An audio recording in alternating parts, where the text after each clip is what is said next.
Okay, so today we're going to take a look at the Ruger Super Red Hawk Alaskan, chambered in 44 Magnum, and we have two different kinds of ammunition. The first one we have is the Buffalo Bore 44 Magnum 340 grain plus P plus, and that'll be going up head to head up against a hand load that I've developed using H110 powder, Starline brass, Federal, Magnum, large pistol primers, and a bullet from my good friends at Montana Bullet Works.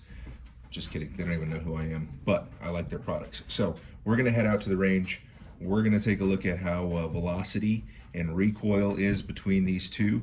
Then we're gonna come back, we're gonna crunch some numbers and get an average velocity for both rounds, as well as what the energy is for both rounds. And then we're gonna do a little bit of a cost analysis as well on both rounds. So let's head out to the range and see what we got. Out at the range today with the Super Red Hawk Super Alaskan, and I've got some Buffalo Bore 340 grain plus P plus 44 Magnum, and we're going to test some velocity. So let's see what we got here.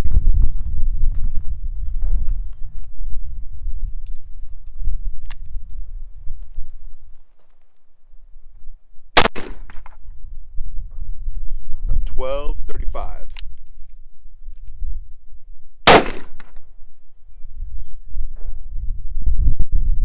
1357.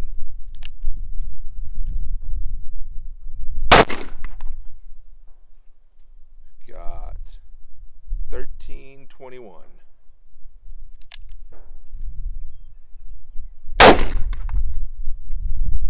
Got 1322.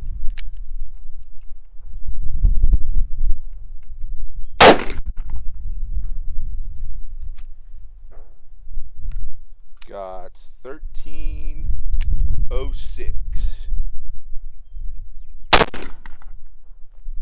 and 1301.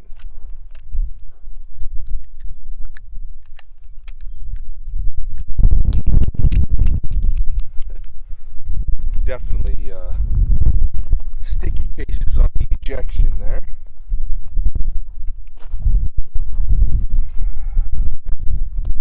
So now test out a hand load.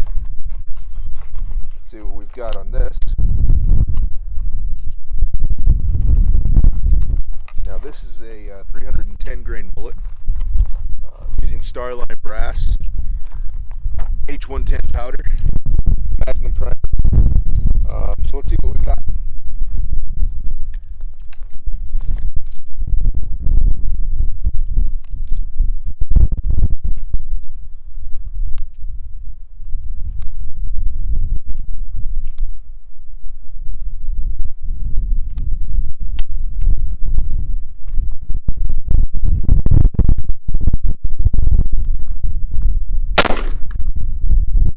Thirteen,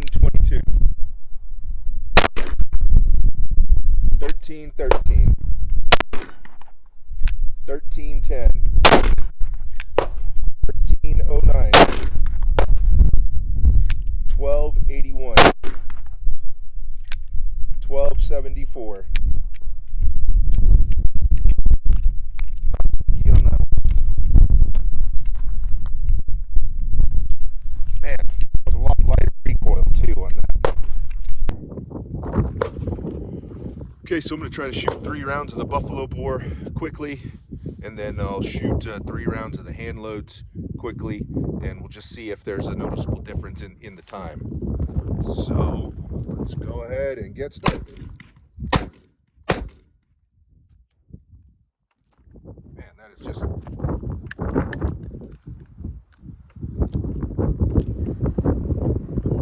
I'll tell you, those Buffalo Bore are like welded in there.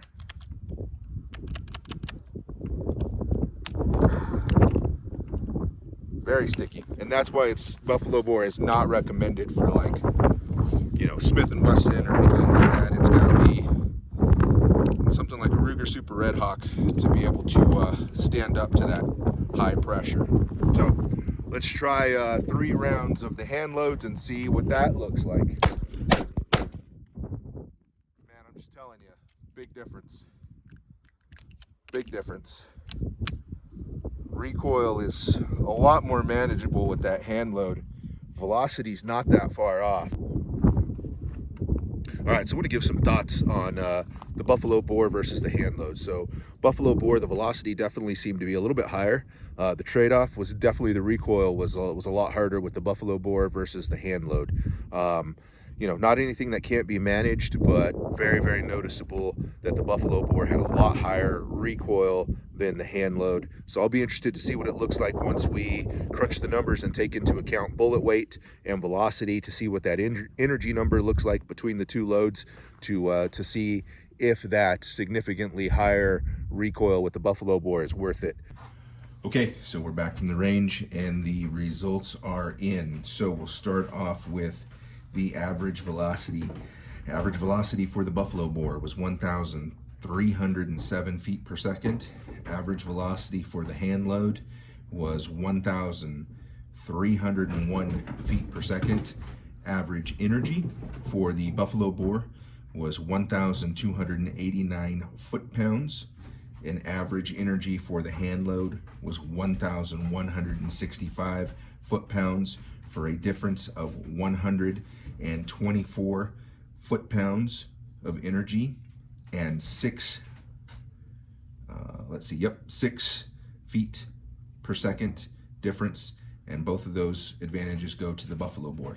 Now, what I would say is the Buffalo Bore had significantly higher recoil, and you can see that in the video. Is very hard for follow-up shots with the Buffalo Bore. And when I think about both of these rounds, for me, you know, as I've stated in previous videos, I live in Montana, I hunt, there's grizzly bears here.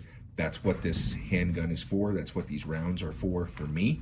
And my purpose is for a last line of defense against a grizzly bear.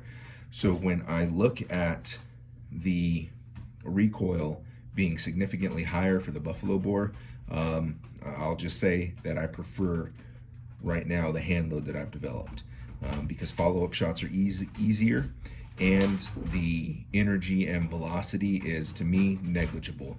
Now let's talk about cost. The Buffalo Bore ammunition is very expensive. I couldn't find it locally where I live, and so I had to order it, mail order it, and it came in at $74.78 a box. That's $3.74 per round. So when we take a look at the hand load that I developed, all in for the components, that is $1.14 per round, and that's with new brass, new Starline brass. So if I was to use once fired brass, that would take my cost down to 86 cents per round. So significantly less for me to do the hand load versus the Buffalo Bore. Now, what I will say is, if you don't hand load, the Buffalo Bore, in my opinion, is the stoutest over-the-counter 44 Magnum ammunition that you can purchase. And, you know, go to their website, do your research, make sure it fits for your revolver that you're using, and make sure that you're not putting it in something that can't handle the full house pressures that delivers. But for me, I prefer the hand load. And one other thing I don't want to leave out is my experience, and you saw it in the video with my Ruger Super Red Hawk Alaskan, is that the Buffalo Bore spent cases are very hard to extract. You're really beating on that thing to get those things to pop out of there, and that's because of the high pressure that it has. The hand load was a little bit sticky because it's beyond any listed data that I could find, but I worked up to it, and I've used the Handloader magazine as my basis. I did that in a previous video. Check it out if you haven't looked at it yet. But Handloader magazine helped me kind of develop a baseline for my hand load, but they eject really well. The follow-up shots are faster. The cost is much more efficient for me, so I'll stick with the hand load. But thanks for watching the video. If you like the video, please like the video and consider subscribing. Thank you.